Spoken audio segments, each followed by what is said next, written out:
Good day, XCOM fans. This is Delta Angelfire here, bringing you another XCOM multiplayer match.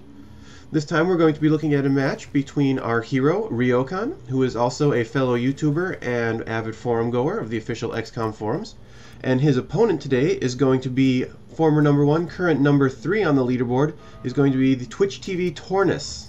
We'll be seeing Ryokan's view, who is fielding his 9,750-point Muton Assault Squad, consisting of 3 Mutons and 3 Sectoids.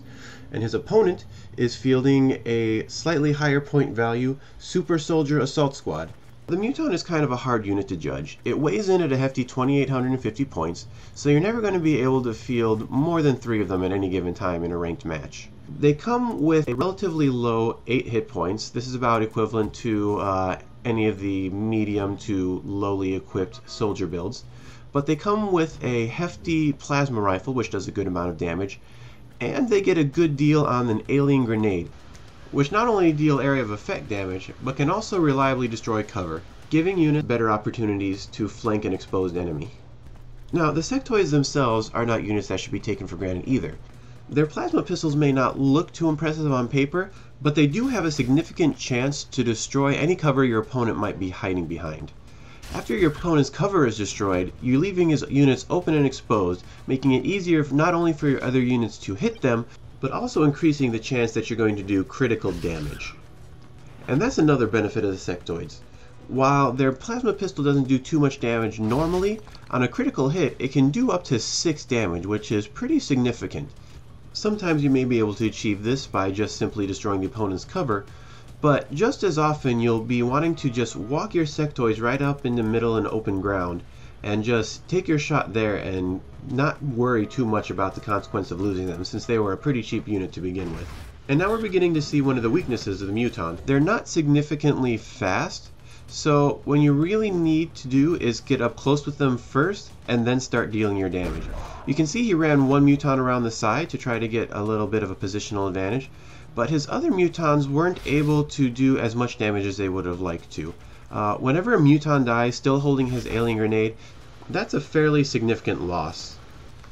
We've now successfully seen all 5 of our opponent's sectoids, and that means we know for certain that his soldier is going to be where he's tied up all the rest of his points.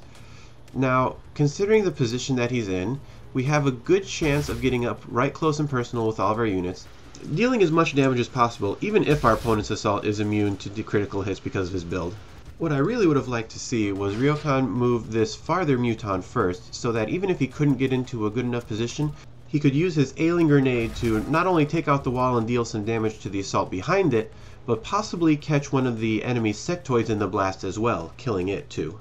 All in all, I think this matchup was a pretty close one. The Ghost Assault Super Soldier has the limitation of only being able to take out 1 priority target in every turn, and the Muton Assault Squad, having 3 large targets to have to deal with, gets a turn or 2 to try and deal the massive damage needed to get through the Assault Soldier's armor. That said, the Muton Assault Squad is one of the more difficult squads to master.